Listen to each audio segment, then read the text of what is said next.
Coal gas was used for street lighting for the first time in London in 1810 and in New York around 1820.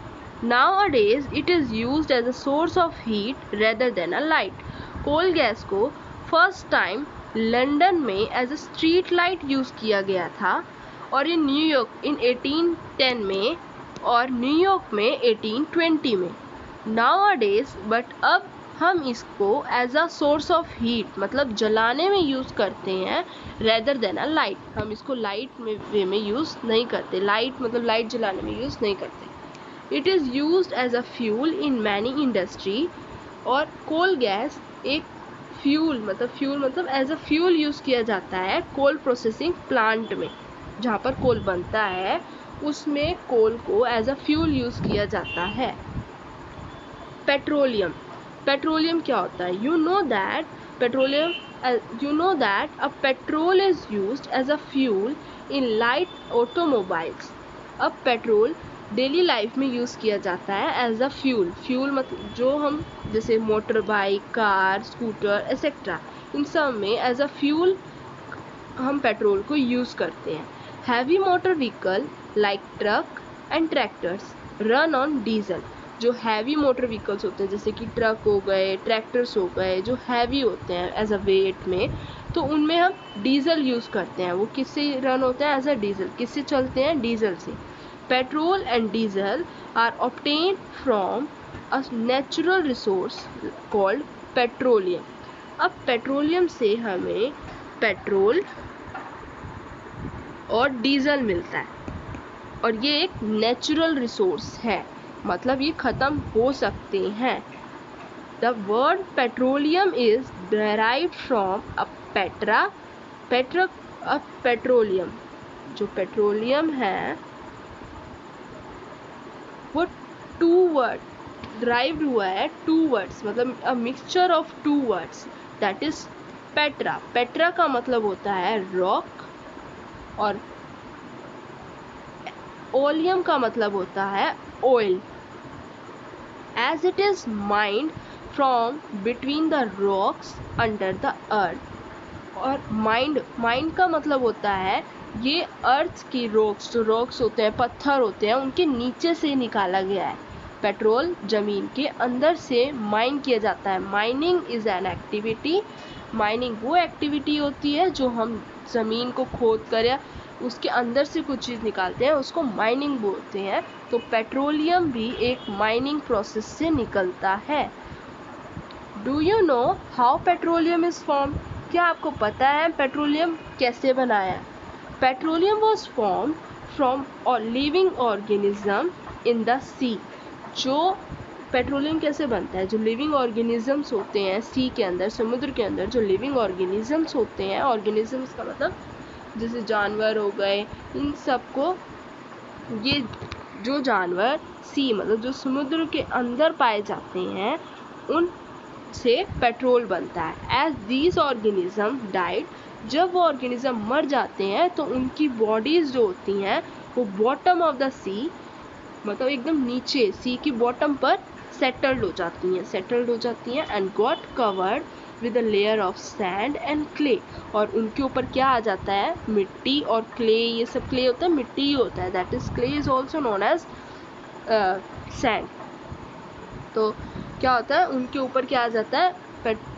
जो dead animals होते हैं उनके ऊपर layer of sand मतलब एक परत बिछ जाती है सैंड की और क्ले की. ओवर मिलियन ऑफ ईयर, जब बहुत मिलियन ईयर्स हो जाते हैं तो वहाँ पर क्या होती है? एयर, तो उन्हें डेड ऑर्गेनिजम्स को एयर वगैरह कुछ नहीं मिलता और हाई टेम्परेचर भी होता है बिकॉज उन पर क्ले इन सब की क्या होता है? सैंड इन सब की क्या हो जाता है? लेयर आ जाती है मतलब दब जाता है. बहुत लिविंग ऑर्गेनिजम्स क्या होते हैं? डेड लिविंग ऑर्गेनिज्म दब जाते हैं. हाई प्रेशर आ जाता है. टेम्परेचर भी बहुत क्या होता है? हीट का हो जाता है दबने से उसका. And transform the dead organism into petroleum and natural gas. अब वही dead organism due to pressure pressure की वजह से, एब्सेंस ऑफ एयर की वजह से और हाई टेम्परेचर की वजह से वो डेड ऑर्गेनिज्म पेट्रोलियम और नेचुरल गैस में ट्रांसफॉर्म हो जाते हैं, मतलब बदल जाते हैं। It shows the deposit of petroleum and natural gas and look at this figure. और ये क्या शो करता है कि यहाँ पर क्या है, नेचुरल गैस और पेट्रोलियम है। You see that the layer containing petroleum oil and gas is above of the water। अब इसमें क्या है, जो लेयर है पेट्रोलियम ऑयल की और गैस की वो पानी के ऊपर है। Why is it so? ऐसा क्यों है? क्योंकि जो ऑयल होता है और जो गैस होती है वो लाइटर देन वाटर, जो ऑयल और जो गैस होती है वो पानी से बहुत हल्की होती है, वो पानी में मिक्स कभी नहीं होती। पानी और ऑयल कभी मिक्स नहीं होता। As you can experiment in a glass. एक ग्लास में अगर हम देखें उसमें वाटर और ऑयल को मिक्स करते हैं तो ऑयल क्या होता है, ऊपर आ जाएगा, वो कभी भी वाटर के साथ मिक्स नहीं होगा। बिकॉज क्योंकि जो ऑयल है और जो गैस है वो क्या होता है, बहुत लाइटर होती हैं वाटर से, इसीलिए वो मिक्स नहीं होगी। The world's first oil well was drilled in Pennsylvania USA in 1859। जो फर्स्ट ऑयल है, जो मतलब वर्ल्ड का जो फर्स्ट ऑयल है वो USA में फाइंड किया गया था 1859 में। 8 years लेटर, अब इसके 8 साल बाद ही मतलब 1867 में ऑयल वॉज ट्रक्ड एट मैकोम इन असम। अब ऑयल क्या हुआ, असम में भी हमें पाया गया। In India oil is found in Assam. Oil कहाँ पर फाउंड हुआ हमें, असम में, गुजरात में, मुंबई में and high in the reverse basin of Godavari and Krishna. अब कौन सी रिवर में, गोदावरी एंड कृष्णा के रिवर्स में। Refining of petroleum. रिफाइनिंग का मतलब क्या होता है, refining of petroleum. Petroleum is a dark oily liquid. Petroleum क्या होता है, एक डार्क ऑयल लिक्विड होता है, एकदम बहुत डार्क जिसे हम बोलते हैं। It has an unpleasant order.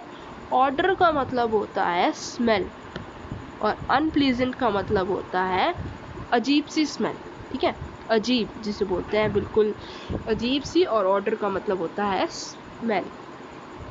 It is a mixture of various constituents such as petroleum gas, petrol, diesel, lubricant oil, paraffin wax etcetera.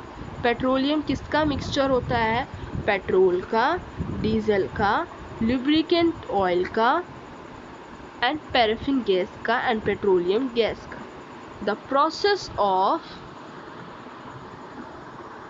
process of separating the various constituent and fraction of petroleum is known as refining। अब refining क्या होता है, अब इतनी सारी चीज़ें पाई जाती हैं जैसे कि petroleum gas, lubricant oil, diesel, petrol, इन सबको सेपरेट करना, मतलब इन सबको अलग अलग करने के प्रोसेस को हम रिफाइनिंग बोलते हैं।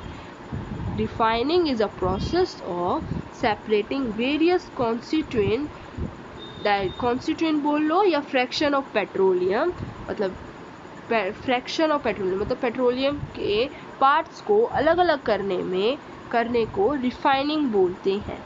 It is carried out in a petroleum refinery. ये कैरिड होता है एक पेट्रोलियम रिफाइनिंग।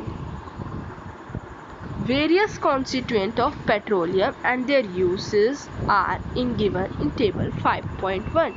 अब constituent कौन से हैं, पेट्रोलियम की constituent कौन से हैं, LPG जो हम घर में एज अ होम और इंडस्ट्री में यूज़ करते हैं। पेट्रोल को कहाँ यूज़ किया जाता है, मोटर फ्यूल के लिए, मतलब मोटर बाइक वगैरह। And solvent for dry cleaning, जब हम ड्राई क्लीनिंग करवाते हैं तो उसमें भी कुछ ना कुछ पेट्रोल का यूज़ होता है।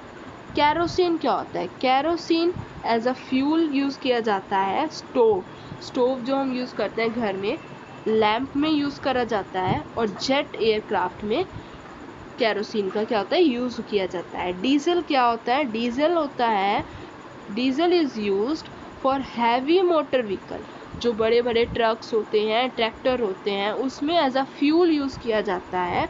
और इलेक्ट्रिक जनरेटर जो हम घर में यूज़ करते हैं या इंडस्ट्रीज़ में यूज़ किया जाता है इलेक्ट्रिसिटी जनरेट करने के लिए, उसके लिए हमें डीजल की नीड होती है, ज़रूरत होती है। लिब्रिकेटिंग ऑयल क्या होता है, लिब्रिकेशन में यूज़ किया जाता है। पैराफिन वैक्स को ointments and candles, Vaseline etcetera में यूज़ किया जाता है। विटामिन जो होता है वो पेंट में होता है, वॉल पेंट में होता है, रोड पे जो हम रोड के सरफेस पे जो एज अ अब क्या हुआ है विटामिन यूज़ करते हैं, पहले क्या होता था कोल तार यूज़ होता था। Now back to this, many useful substances are obtained from petroleum and natural gas। अब बहुत सी ज़रूरत की जो सब्सटेंसेस होते हैं वो हमें पेट्रोलियम और नेचुरल गैस से मिलती हैं। These are termed as petrochemicals. और हम उन सब्सटेंस को, उन चीज़ों को, जो चीज़ें हमें पेट्रोलियम और नेचुरल गैस से मिलती है हम उसे पेट्रोकेमिकल्स बोलते हैं। These are used in the manufacture of detergent, fibres मतलब neon, nylon, polyester etcetera, polythenes and other man-made plastic. जो भी मैन-मेड का मतलब जो चीज़ें मैन बनाती हैं, दैट इज़ नॉट नेचुरल। जो चीज़ नेचुरल नहीं है, जो हमें खुद बनानी पड़ती है, जैसे कि मैन पॉलीथीन बनाते हैं, डिटर्जेंट बनाते हैं। Detergent is not a natural resource, वो एक नेचुरल रिसोर्स नहीं है, वो मैन ने बनाया है, तो उन सब्सटेंस को मैन मेड बोलते हैं। और ये सब किससे बनती हैं, जो नेचुरल गैस और पेट्रोलियम से हमें पेट्रोकेमिकल्स जो हमें सब्सटेंसेस मिलते हैं उनको यूज़ कर हम detergent, fibre, polythene and man made plastic etcetera जो हम बनाते हैं। Hydrogen gas are obtain from natural gas. जो हाइड्रोजन गैस होती है वो हमें नेचुरल गैस से मिल जाती है। It is used in the production of fertilisers. अब हाइड्रोजन गैस का यूज़ फर्टिलाइज़र्स बनाने में यूज़ किया जाता है। फर्टिलाइज़र्स जो है वो प्लांट में भी यूज़ किया जाता है। And due to its great commercial importance petroleum is also called black gold. Petroleum को ब्लैक गोल्ड इसलिए कहा जाता है क्योंकि इसका बहुत कमर्शियल इम्पोर्टेंस, कमर्शियल का मतलब होता है जिस चीज़ को हम पैसा कमाने के लिए यूज़, जो मतलब जैसे कि जिससे हमें पैसे मिलते हैं, दैट इज़ अगर हम पेट्रोल को बेचते हैं या सेल करते हैं तो हमें उसके बदले में पैसे मिलेंगे। एज अ कमर्शियल वो यूज़ किया जाता है, तो हम उसको क्या बोलते हैं, ब्लैक गोल्ड पेट्रोलियम को बोला जाता है क्योंकि इसकी एक वैल्यू है बहुत, तो हम उसको बोलते हैं ब्लैक गोल्ड। जैसे कि गोल्ड की बहुत वैल्यू होती है तो पेट्रोलियम की भी बहुत वैल्यू है, तो हम उसको ब्लैक गोल्ड बोलते हैं।